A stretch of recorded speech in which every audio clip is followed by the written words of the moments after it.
それでは本日のカンファレンスを締めるにあたり For the finale of the conference,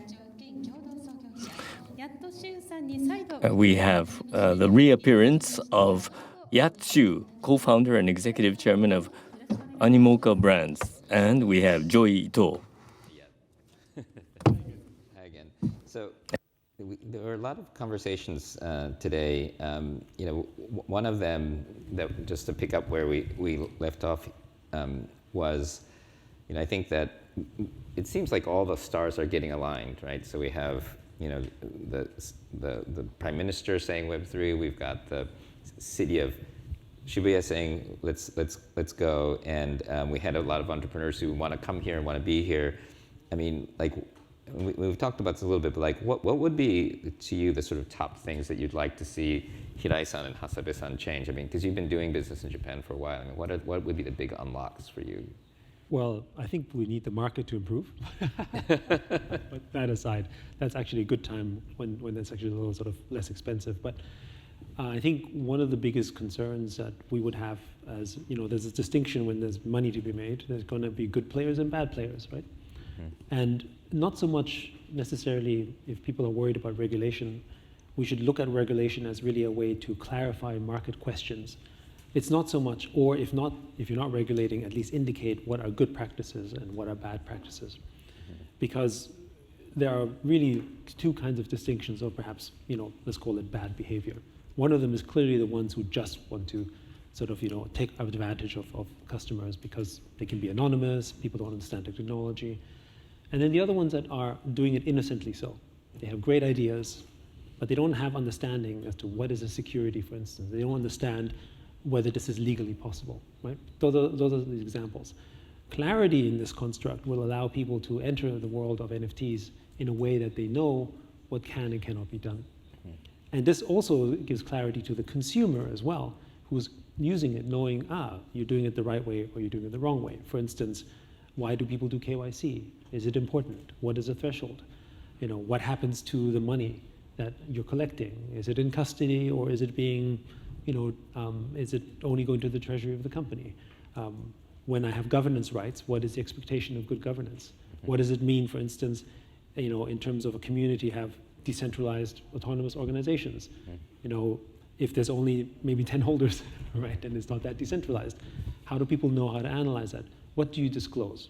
So what you see with us, for instance, when we do things like with ApeCoin as a foundation, mm-hmm. Or with Sandbox, we make public statements. We make announcements when things happen, or a community votes on it, almost like a semi-public company, mm-hmm. where we tell people what's on the horizon, which is a kind of disclosure. Mm-hmm.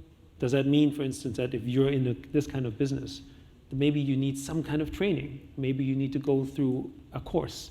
When you become a public director in a public company, you are required to go through a course. It doesn't have to be difficult. Like if you want to be an accountant, you go through a course, right? That you run through a process. So I think there's ways in which one can make the market more transparent and also keep people at ease. But do you think who decides that? Is that the government? Should right? Should you require a license to mint NFTs? Yeah, so it depends, right? Do you need a license to make art and sell it? Probably not. But if you want to, for instance, create NFTs that have a physical representation of real estate or actual assets, you definitely need a license. But there's no clarity around this. Although I think one can say, look at the financial rules, it's very clear. Mm-hmm. Right now, it expects people to self-regulate. And so the answer might be a self-regulating body. Mm-hmm. Just to be clear, we've been meeting regulators in Dubai, in Singapore, all over the world. And the general answer we're getting from most places, actually all places, is we don't want to regulate NFTs. We have other things to deal with. So the government doesn't want to regulate They don't want to regulate in Singapore and Dubai. Yeah. Clearly, Gensler in the US wants to regulate NFTs, right? Or regulate some types of crypto. Some aspects, but I think it's a question as to what aspect, because even within the US, from what we understand, there's a little bit of a civil war going on. Yep. Where you have some people who absolutely want to make the space as wide open as possible, and others who want to resist. So you see this happening right now.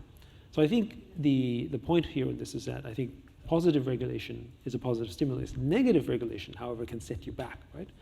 And I think many of the regulators also don't want to be in a situation where they were responsible, mm-hmm. right? They don't want to be responsible for either having facilitated, for instance, scams. Neither do they want to be responsible for being, causing, the destruction of a potential business.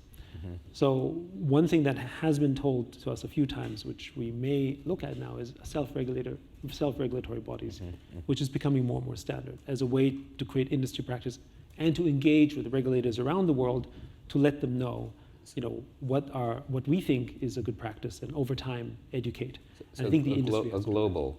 Yes, I think because are there global financial self-regulatory communities? Because they're usually national, right? Like FINRA and whatever, right? That's correct. They're usually national, but I think the space is global in nature because unlike the traditional financial constructs, NFTs are global in nature, right? They exist all over the world. You can buy an NFT made in Japan in the US, right? Which rules or laws apply? So I think it's necessary. So you spend a fair amount of time talking to regulators. Much more than I thought would be the case in this kind of position. Yeah, but I guess it's an important job for you, right? I think it's important because we have a very large lens. We have invested in I think we're the biggest investor probably in Web3, which means that frankly, purely for self-interest, we need to make sure the space is protected in a positive manner. So eventually, as this industry grows, like for instance, there is already one for blockchain gaming. It's called the Blockchain Gaming Alliance.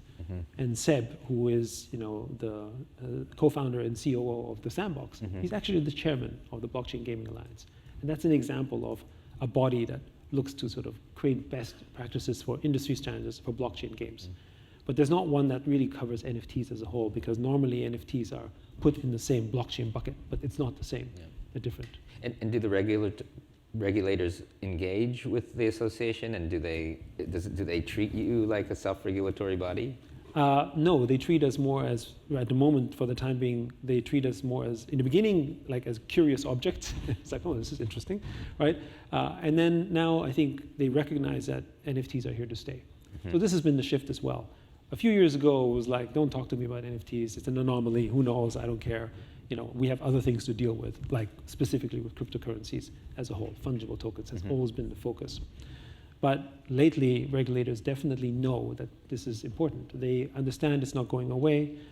And you can see on political levels, as we see here in Japan as well, they recognize that it's important as an industry. So nobody's going to say, don't do it. Now it's a question of how do you do it in a way that can grow the space safely, which we want as well. Interesting. And then what countries do you think are the most engaged with you in a good way and in a bad way? Well, it's interesting. Actually, so far, I would say all countries have been generally positive because, maybe unlike some other industries, like with cryptocurrencies, they have generally engaged in practices that might have been, especially 4 years ago, might have been considered very clearly negative. With NFTs, that hasn't been the case, and we're really squarely focused on blockchain gaming initially, and then NFTs in the early days. But I would say that if you look at Dubai, for instance, it's been, I would say it's one of the most welcoming places. And what's also interesting is that the way that the VARA, in this case, has engaged industry is perhaps one of the most forward-looking ones. They haven't yet come out with policies. Forward-looking in sense of sophisticated as well? Sophisticated, knowledgeable in their approach. Now, Singapore is interesting. We've just come back from Singapore talking to all sorts of departments, MAS, ISD, Infocom, EDB, the whole range. And what we found, unlike Dubai in Singapore, is that there's generally a positive momentum towards it, but I would say some disagreements within them how to do it. Whereas in Dubai, and perhaps because it is inherently a more centralized structure, right? Yeah. Top down, everyone is really wanting to do that. So the access is also different. Yeah. Yeah. But centralized, but also out of the American sphere, right? Because I think a lot of Russians are moving to Dubai because they can buy stuff there, but they can't move as easily to probably I don't know about Singapore, but Singapore seems to be a little bit more under the sphere of influence of the West, right? It is, although I would definitely say that the banks in Dubai are also concerned about US dollars. Yep, right? In other words, your US dollar, you have to be part of it. They already instrumented all of their bank accounts with Americans. And they still need KYC, AML, and all that kind of stuff. Where it is different, though, is the sense of urgency. And I think this is why Dubai and Singapore do share a common thinking, which is both of them, well, Dubai doesn't have any natural resources. Sorry, Singapore doesn't have any natural resources. So they've always had to think about out of the box. They had to, for survival, be more innovative. Dubai is going to doesn't run have- out of oil. Well, they don't have oil in Dubai. Yes, right. minute, Well, right? yes, but UAE is going to UAE run is out of running oil out, in the yeah, future yeah. as well. And so they have to reinvent themselves as an industry. They know their clock is ticking. That resource that they depend on is going to go away. And there's also the broader context of what is the value of oil in the future. Right now, oil is going through a little bit of reprieve because of everything that's happening in the world, but really, it's momentary. Long term, we can all sort of see what the writing is on the wall. What about other jurisdictions? I mean, Obi's in Lisbon, for example, and, or like Berlin. I don't know. There are other countries that people seem to be going to. So the primary reason, not to put too fine a point of it, why some of these places are rising is not necessarily because of policies, but because of tax, right? Just to sort of throw out the elephant in the room. Is Switzerland the same? I No, but I think Switzerland was a haven early days, like in places like Zug, for instance, and lately also Locarno or Lugano, because of maybe policies and also the network effect of other people in the crypto industries that live there. If you want to meet people in the crypto industry, you go to Zug because they all happen to be there, right? Yeah. Lisbon is curious because they don't tax, they don't treat cryptocurrencies as anything that's taxable because they treat them as fungible currencies. I don't know how long that's going to last, but it's attracting a lot of people to go there, right? And the same goes for places like Puerto Rico and Bahamas. Those have become the crypto places for, let's say the Americas. But beyond the tax optimization, there's also the culture part. So Miami, for those of you who haven't paid attention, is becoming a little bit like the crypto Bitcoin center around the world.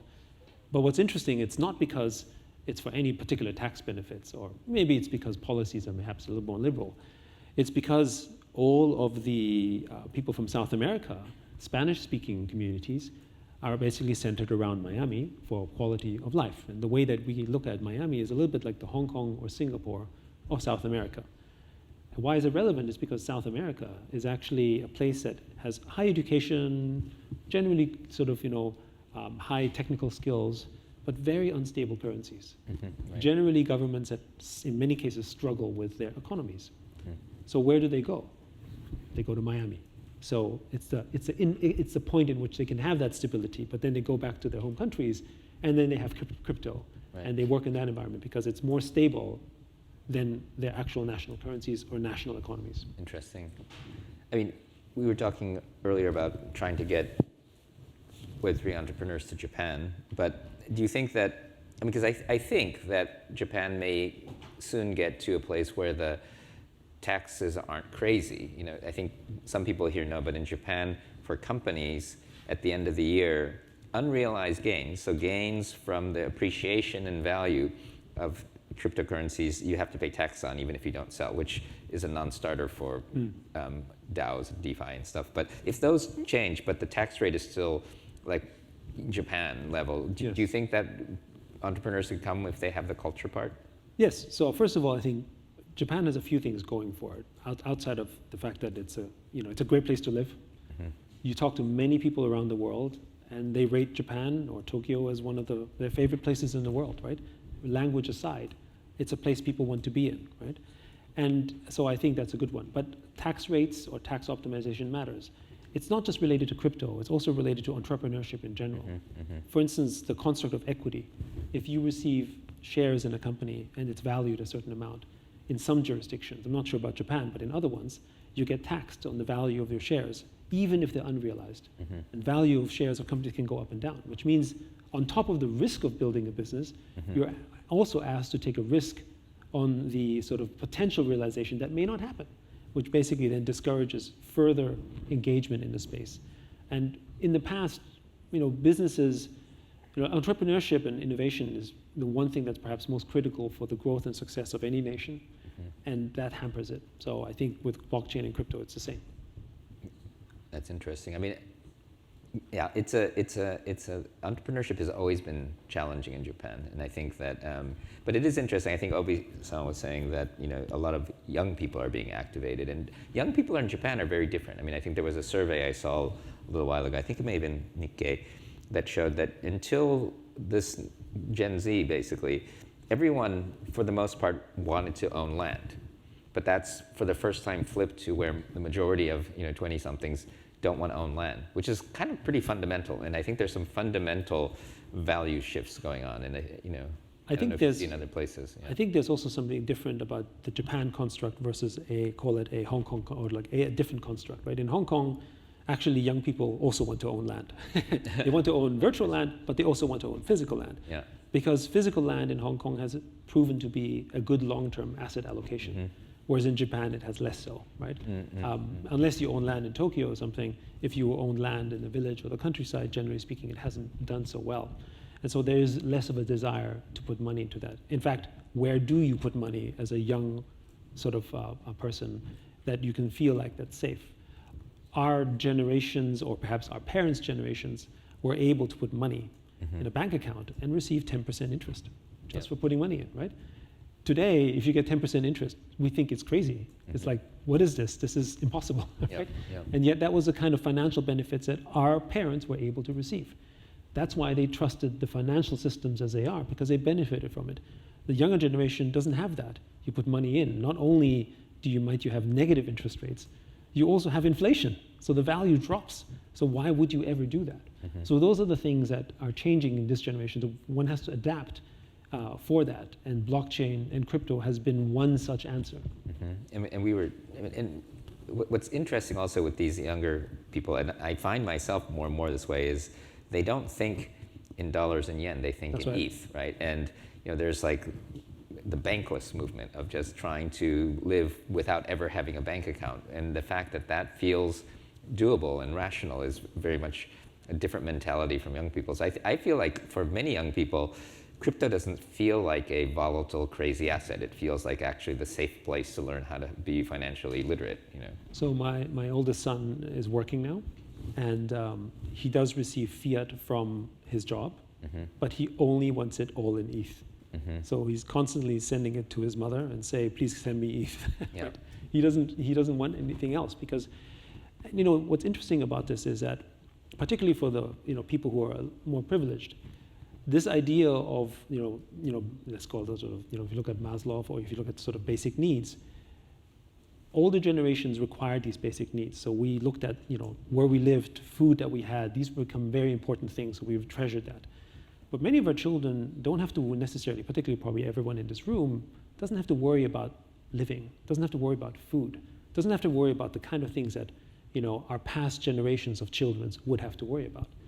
So which basically means that if you're free to not worry about those type of basic needs, then what is it that you crave for? So it's not a surprise to us that the world of luxury, for instance, which is a physical demonstration of that, has exploded in value. Yes, tech companies are the biggest in the world, as is LVMH. If you had asked me 30 years ago that luxury brands would be amongst the most valuable companies in the world, I would say there's not much utility for that. And Arnaud from LVMH goes in and out as the richest person on the Forbes list. And why is that? Because we have moved societally from an era where, as basic needs are met, as food is more abundant, as living no longer becomes the most difficult construct, we now look for other things that create our social status, our social identity. And this comes in the form of items, which include luxury, but other areas, and of course, non-fungible tokens. Right, and I guess the thing is, it's what that age or community views as where they have social signal and where they, Correct. And because I think that for our generation, it's like having some single-digit percentage of your assets in crypto feels like a reasonable kind of allocation, whereas for young kids that are into crypto, having a little bit of fiat so that you can buy your hamburger is kind of the right allocation, right? Correct, it's exactly. Very different. And there's an absolute desire to be as deeply embedded into that system as possible. It's also social communal. What do all of your friends in that network do? Yeah, and I think if you're betting that they're the next generation, that's where the money is, right? I mean, literally. There is a reason why historically innovation has always been around looking towards the youth and children. If you look at the growth of technology, even with Web 1 and Web 2, the trends came from the youth. They didn't come from, 50-year-old people like us, right? They came from our children and from the youth that came out. Observing their trends and what they desire and how they live has typically been one of the best predictors of the future. Yeah, and I think often we just write kids off as scammy or ignorant and I think every generation makes that mistake, underestimating the young kids, right? But supposedly you could call that evolutionary as well, right? Yeah. Because in that sense, that gives the opportunity for the younger generations. And Web3 is really made for our children. It is made for the youth generation because they are digitally native. Yeah. And I think it's sophisticated, it's difficult enough so that they have a much more of an advantage because they don't have the old ways of thinking about it. I mean, really, what's stunning to me is that the number of 15-year-olds, and I think this is probably maybe the youngest average age NCC we've had that I can remember. I think about half the panelists are in their 20s, and so the shift of power to young people right now, I think, with Web3 is more than I've seen for previous. And also the shift in diversity too. Yep. Right? The people who are presenting, the people who are building are actually very diverse and different in their backgrounds versus, say, other industries. Yep. Thank you. Thank you. ありがとうございます。Thank you very much. Thank you, Yat-san, Ito-san.